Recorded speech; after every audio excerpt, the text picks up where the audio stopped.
Welcome everyone to another episode of the Explore podcast. I am Nimish Batra from the PGDM General Management batch of 26-27 at XLRI Jamshedpur, and I am delighted to be joined today by Mr. Jacob, Group CHRO at Aster DM Healthcare.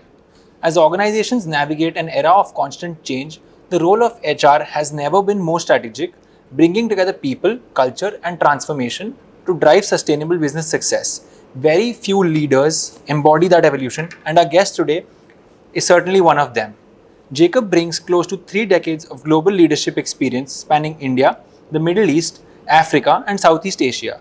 Throughout his distinguished career, he has held senior leadership roles with organizations leading large scale transformation initiatives, shaping high performing cultures, and helping businesses navigate growth through strategy people practice. So, today, as the Group CHRO of Aster DM Healthcare, he leads the people agenda for one of the region's leading integrated healthcare providers, driving leadership development, organizational transformation, and employee experience at scale. Jacob, it's an absolute pleasure to have you with us today. Thank you so much for joining us on the Explore podcast. Thank you for having me. Sure. So we'll quickly begin and I'll ask you a few questions that a lot of people have been wanting to know about. So early in your career, you moved from consulting into a global organization, taking on an in-house HR role at Emirates. Looking back, what did those formative years teach you about HR that no consulting engagement ever could? If you look at it, when I started my career with consulting and I was looking at various, and we were working on various consulting assignments, etc. I realized somewhere down the line as a consultant, you can only get so much neck deep into actual implementation, into actually the areas that really work from a consulting perspective. So I realized in order for me to be a better HR professional, I must really get neck deep into a operator implementation role. And then that was the time when Emirates had advertised, I applied for it, and thankfully I got the opportunity. But I think those 5 years that I spent with Emirates, it opened my eyes to a lot many things in HR. When you look at things from a global scale, when you look at things of working with expats, of getting ideas from a multicultural workforce, and it makes a whole difference in your way of thinking, in your ability to handle problems, etc. And you have perspectives from people who worked in various organizations, various countries. So on a particular implementation of, say, a transformation project or something, so you have a plethora of ideas, and you really get you debate, you get the best of practices, and you really understand what works, what doesn't work, and other variables what you would normally not think of in implementation processes. Those angles are looked at. Even small variables. I think I gave this example when I was in Emirates, when we were doing a particular transformation project at the airport. One of the advantages we had was that most of the people who had all this information were from the Indian subcontinent. Yes. So if I were to go and meet with them, have a cup of coffee with them, and ask them questions in Hindi, they would tell me what was actually on the ground, which I would not get by speaking to some of the expats, etc. So that is what Emirates really taught me: the depth, the rigor, and into the detail of what really works, and what are those variables which must not be ignored in any transformation or in any implementation process. That was good. That was quite insightful. So next, looking back over nearly 3 decades of leading people across industries and geographies, was there a defining moment or experience that fundamentally changed the way you lead? Of course, you have to take into account, when you lead, you have to, what they say is that horses for courses. So according to you, you have to adjust your leadership. One size of leadership doesn't fit all. And also please understand that in different industries, the skill sets that your workforce comes with are very different. Like in the current healthcare industry that I work with, you have nurses who've done nursing, you have doctors who've done MBBS, you have paramedical, you have support staff, then you have management staff, and you have outsourced staff. So the skill sets are very different. You can't have the same leadership style when dealing with different sections of the workforce. That is one. Second is, you must always understand I call it the leadership brand. The personality and the behaviors that you display as a leader has to be very different in terms of, according to the organization, the personality of the organization, and even the growth stage of the organization. Yes. So those are key ingredients in your leadership style. A mature organization requires a different leadership style. You also as a leader have to, especially when you're in HR, you have to understand the talent landscape of your organization to fine-tune your leadership behaviors according to what the talent landscape is ready, in terms of taking the organization forward. So these are some critical aspects you really need to look at when you define your leadership style, your behavior, all of that. One size certainly doesn't fit all. And in today's context, with whatever you may call it, the brittle environment, the VUCA environment, with all what's happening outside and the complexities, it is very difficult to have, I would say, one leadership behavior which fits all. Well, our viewers could learn a lot from that. Thank you, sir. So, talking about leading transformation through people. So, if I would like to ask, like, having led transformations in very different organizational contexts, have you found that successful transformation is ultimately more about changing systems or changing mindsets, and why? It definitely is about changing mindsets, and 70% of any transformation is about communication, hand holding, and making them understand the purpose and the larger picture, and also what's in it for them in terms of the change, the positives, and the challenges and opportunities that they will have to contend with in this transformation process. If you get that equation right, then I think transformation works. Even then, I would tell you there's no organization which has got 100% transformation right. Yeah, and I always say, this is my personal what I would always feel, that a chief transformation officer doesn't work, because at the end of the day, transformation begins with every function. It has to happen within that function and within the people who work within that function. So it happens at the functional level, it happens at the business unit level. It is just somebody who can pull all of this together. But you have a transformation officer, you put that, I personally feel it fails. And I know many organizations where it has failed and it has gone back to somebody else who's running it, running the show and ensuring that it is part of the whole ecosystem of the ecosystem of the organization. Great. So building upon the very same lines, I would say, transformation is rarely a single event. It's a continuous journey. So as a leader, how do you sustain momentum long after the initial excitement of change has faded? See, I think one of the key things is, there are certain things which have to be constantly reminded, like communication. And you have to sustain transformation is, in any transformation, there is always an 80-20 principle in any transformation project. So 20% of the people will be able to do 80% of the transformation work which happens. So in that, those are the key people who have to drive it. There is transformation. Now, what happens is that, there are tenets to this transformation process as you go through this transformation project. So once it reaches a certain stability level, and in terms of you to sustain it, you have to change the tenets of that from value creation to value driver, and from value driver to coexistence to sustenance, etc. Those are the angles which need to be looked at in this entire process. Then it works. And you have to have people who are part of the initial. You can't say that you are part of the initial project, now I will hand it over to X, he carries on the baton. Some part of this residue will have to be part of that process to take it forward. Then it works. This is something we've just talked about in our recent class, and today I even saw a live industry example. So glad to hear about it. Perfectly fine. So if I talk about the modern CHRO as a business leader, so if business strategy today is increasingly shaped by questions around talent, capability and organizational resilience. So from your experience, how has the boardroom conversation evolved, and what do business leaders now expect from their CHRO that they perhaps didn't a decade ago? There's a big radical shift. To answer this question, see, earlier there were certain things which was deemed as saying, HR can do this also, and HR was looked at. Today, the boardroom, the CEOs, the business units demand a lot more other things which are bread and butter for that business unit, for that function. Let me give you, diversity is no longer luxury. Diversity, productivity is no longer luxury. These are things which the CHRO has to report to the board, to the HR committee. Your succession planning tenets, your people of determination, what are you doing with them? Your gender diversity, and it's not just saying that I'm an organization which has 20 different nationalities working with. No, it's far more than that. How many of them are staying with the organization? Is there attrition? What are the differences that these particular nationalities have made to the patients that they were serving today?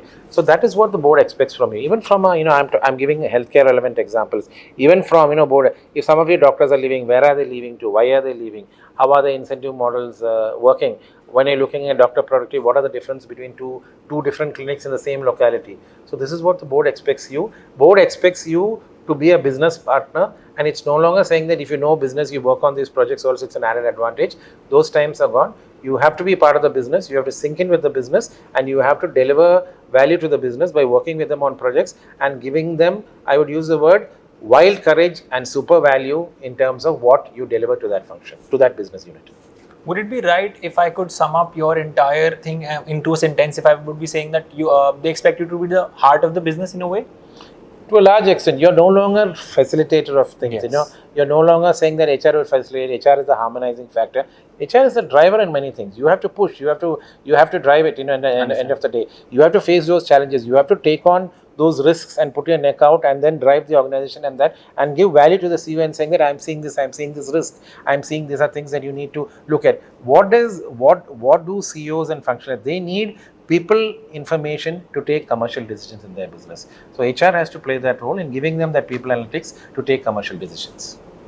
So, over the years, the role of CHRO has expanded well beyond leading the people function.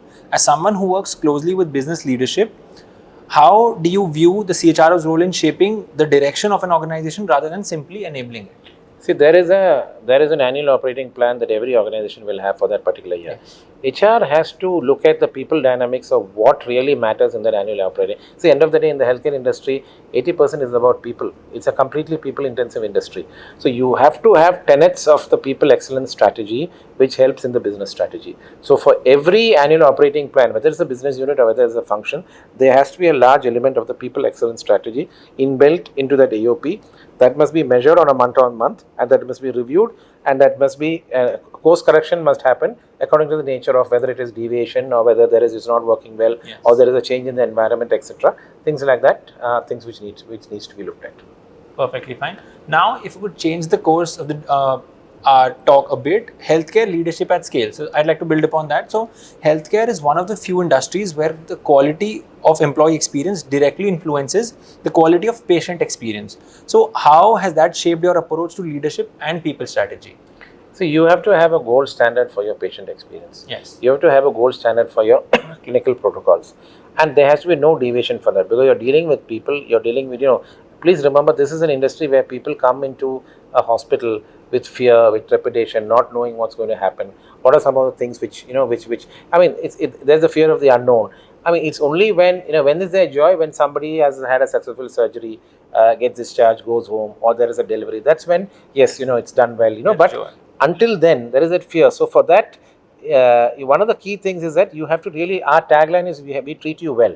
So when you treat you well, come with tenets of patient experience, come with tenets of clinical protocols. Only then is the heart and soul of any healthcare organization is your patient excellence combined with your clinical excellence, which makes a difference to the patient outcome. All right. So Aster, it operates across multiple countries, cultures, and professional groups. So from medical professionals to corporate teams, how do you create a shared organizational culture while allowing enough flexibility for different teams, professions, and geographies to thrive?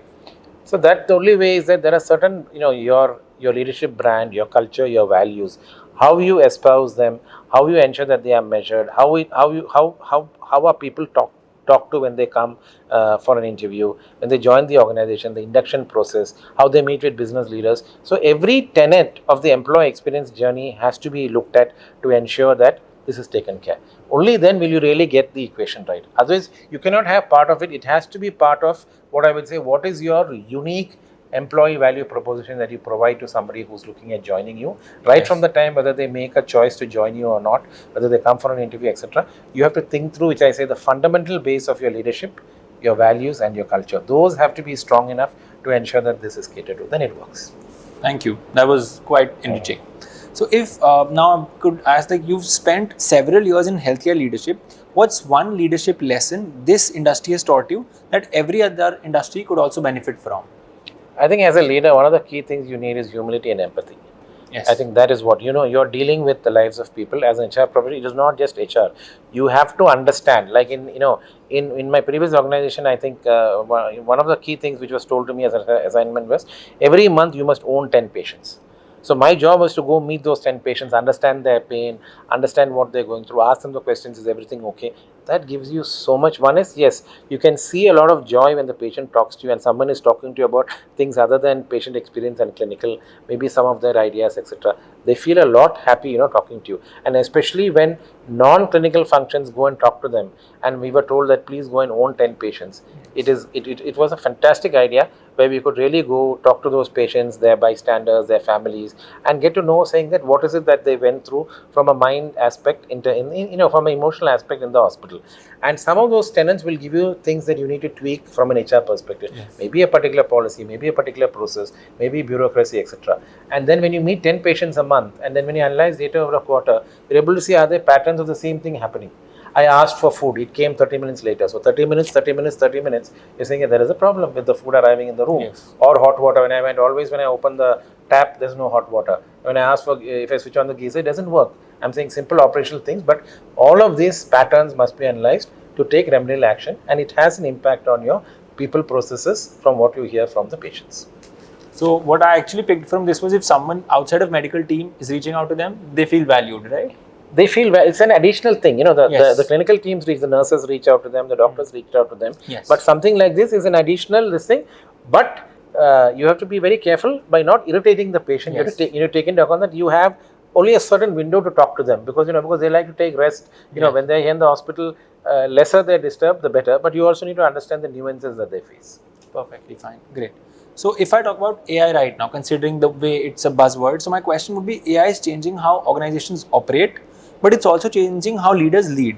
So in your view, what aspect of leadership becomes even more important in an AI-enabled workplace? See, I think one of the key things today you want AI to give you need what I would say a quicker, more analytical information to take decisions.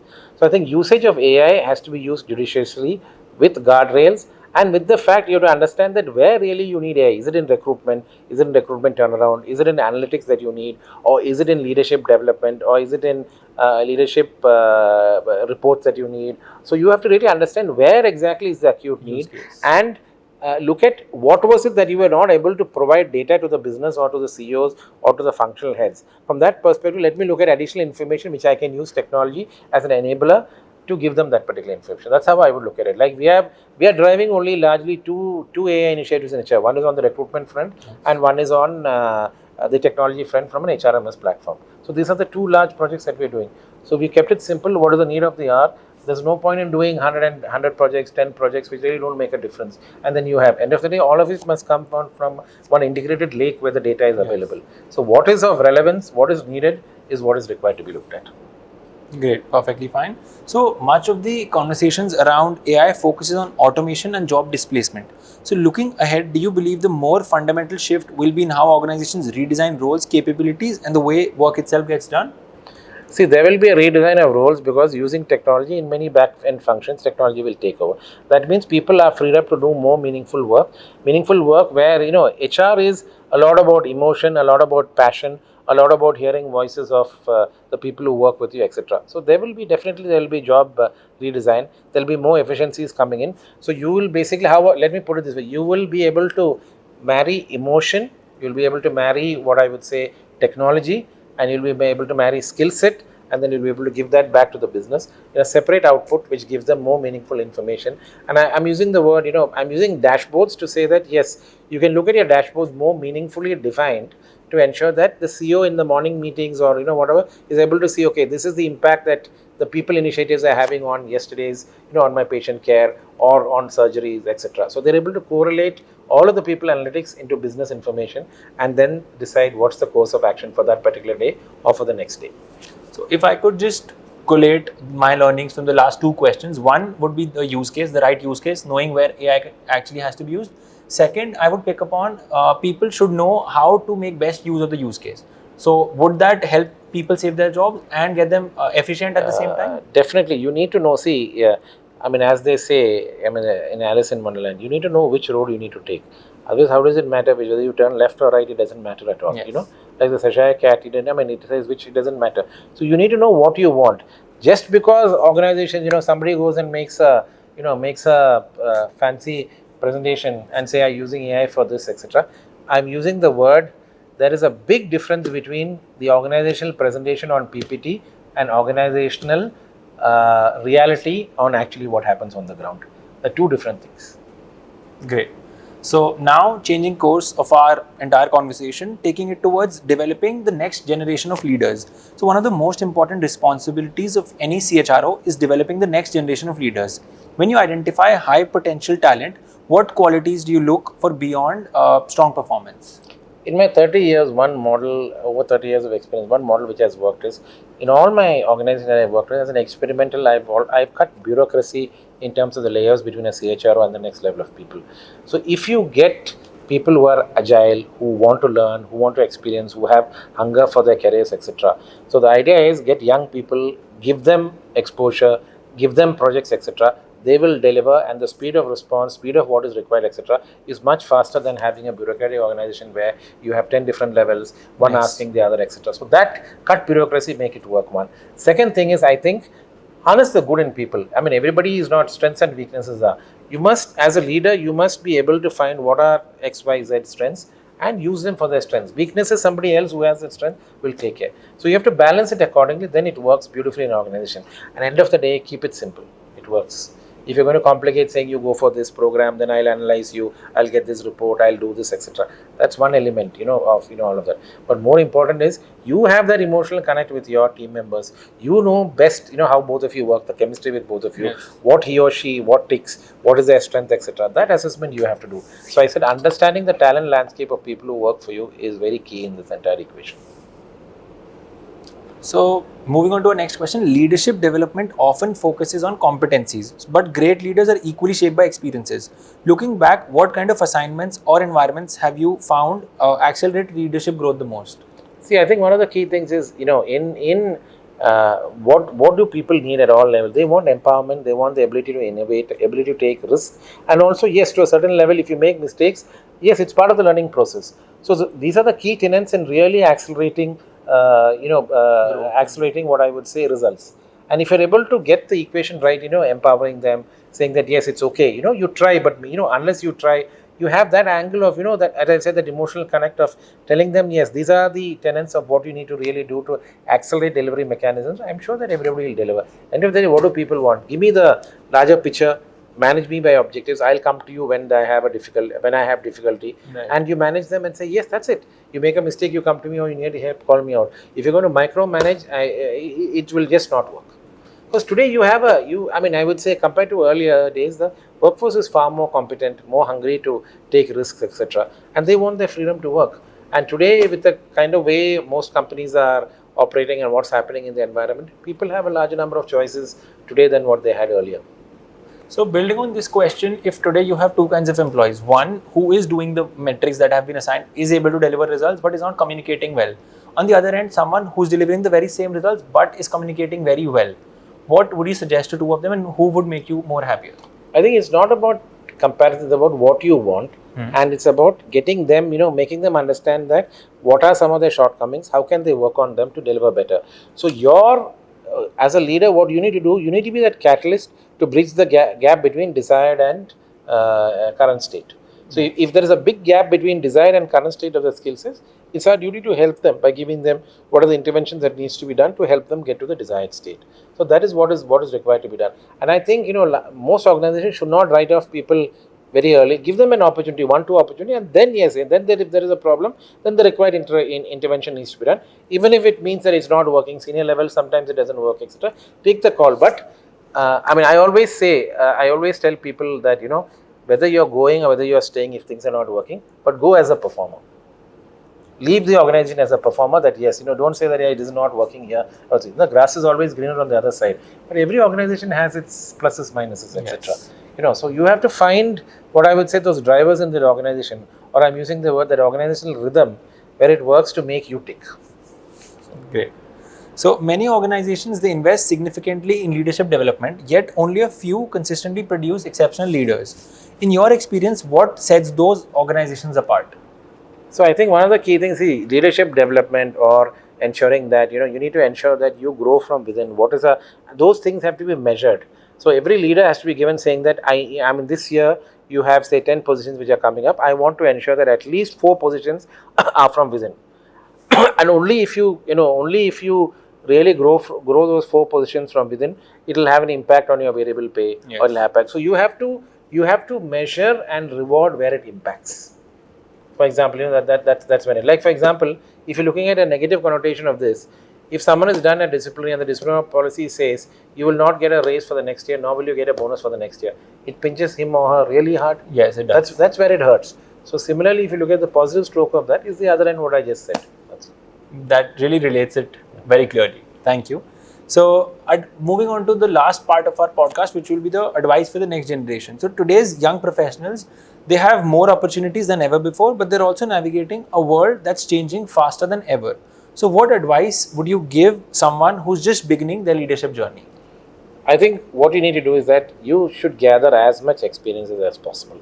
One of the things I learned in my initial years was, if there are opportunities coming, please grab them. Every opportunity that you get is different. There's a lot of learning, etc.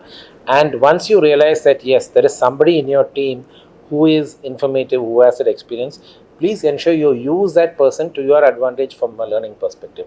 So these are a couple of things that you need to be doing. So take on as much as possible, because this plethora of experiences gives you the ability to handle situations at ease when you have to deliver, when there's not much information, when there is turbulence, when it's a volatile environment, etc. All these things matter when you gather these experiences. So if you're going to just stick to the boundaries of your role and do only that, it will take your career path will take much longer than what it is. Look at the outliers of people who've done well in their careers. The outliers have only happened because of certain things that they have done outside of their domain area. One, whether you take any area in one, whether you take sports, whether you take films, Yes. whether you take corporate careers, etc., it's those outliers which have made a difference. So that's what we need to be looking at. Perfectly fine. So you've spoken about the importance of curiosity and embracing diverse experiences. Looking ahead, what qualities do you believe will distinguish the leader who thrive over the next decade? So the leader, I won't say who thrives over the next decade. I'd say that the leaders who survive and are able to make the difference is the word that will be used. Are those leaders who go that extra mile in finding out things which make a difference in the lives of people who work with them. When I Yes. let me give you an example. Like I need to know, like for example, if X is working for me, I need to have a thorough understanding and discussions in my one-to-one with X to ensure that I'm able to understand where they're coming from, the difficulties, the challenges, and how do I make the work environment for him or her easier, and how do I ensure that he or she is successful. Like, I find many organizations may take and say, and after 6 months, he's not cutting the, he's not making the cut. We have to see, it may not go on, etc. But I think what you need to do is that it is you've hired him. Was there a mistake in your hiring? Or did you not look at these angles, etc. Once you've taken on board, give them what I would say, the opportunity to be successful, the opportunity to excel. And that is your role as a leader. So those are the ones who will thrive, because the entire engine of your entire function, everybody is doing something to ensure that the engine runs. And if somebody is weak in a particular area, it is our duty to ensure that we take that extra mile to make that effort to help them improve. I think that is what is key in the entire team performing together. So if you do that, they're the leaders which will make a difference in the future. Very new, I heard. It was very insightful. So lastly, talking about your experience so far with our prestigious institution. So you had the opportunity to interact with our one-year MBA students last year, and it's wonderful to have you back on campus again this year. Looking back, what are your impressions of the flagship XLRI PGDM GM community, and what keeps you bringing you back to engage with the students here? I think, if I were to look at it from a technical subject matter expert, I think all of you are brilliant in what you do, with the learning that you have, with the experience that you have.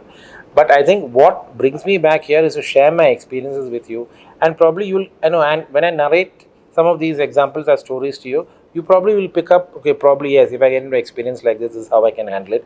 So that is what keeps me coming back, to give you those little bit of nuggets here and there. In your careers, when you are at senior leadership positions, etc., if you have a situation like this, these are things that could probably make a difference in handling that particular situation. Because today you cannot predict what are the kind of situations that you have to deal with. You may have to deal with war, you may have to deal with pandemic, you may have to deal with floods, you may have to deal with cyclone. So it all depends, So I would say that how do you ensure, in a nutshell, I would sum up like, why do I keep coming back to XLRIs? I can help, with the experience that I have, can I help you all in thinking about business continuity planning in your roles when you take on corporate roles? That's how I would sum it up.